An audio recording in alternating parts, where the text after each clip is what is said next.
Trump versus California. Historic power clash reshapes US democracy.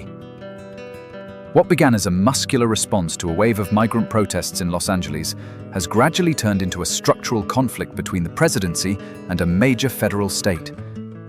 Through this crisis, the entire institutional architecture of the United States is shaking.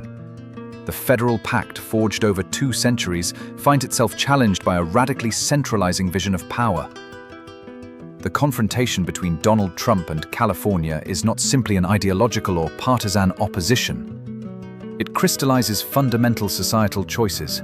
On the one hand, a secure, vertical America, re-centralized around a strong executive, ready to suspend certain freedoms in the name of order. On the other, a pluralist, federalist America, attached to the diversity of political models and the rule of law. This opposition goes beyond traditional divisions to become the stage for an existential confrontation over the very definition of American democracy. By bypassing institutional safeguards, Trump has opened a breach. His ability to mobilize federal force without the consent of local authorities, to threaten an elected governor, to use fear to impose his vision, marks an unprecedented break with the American liberal tradition. For his supporters, he represents a strong leader in a dangerous world. For his opponents, he threatens the fragile balance between freedom and authority on which the American Republic is founded. California, in resisting, proposes another model. By taking on a judicial, media, and political showdown, the country's most populous state has become a laboratory for counterpower.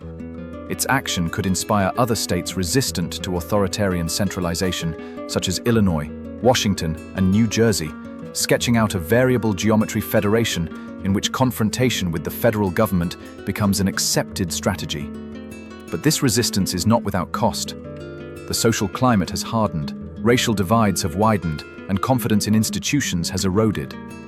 The militarization of public space, traffic restrictions, and mass arrests have left a lasting mark on people's minds. Post-crisis America will never be quite the same. This conflict between California and the Trump presidency, by its scale, symbolic charge, and legal implications, could well become a major turning point in the history of the United States. A kind of new cold civil war, bloodless but profoundly ideological, between 2 irreconcilable visions of power. And in this struggle of models, the rest of the world is watching, fascinated or worried, to see what America will decide to be tomorrow.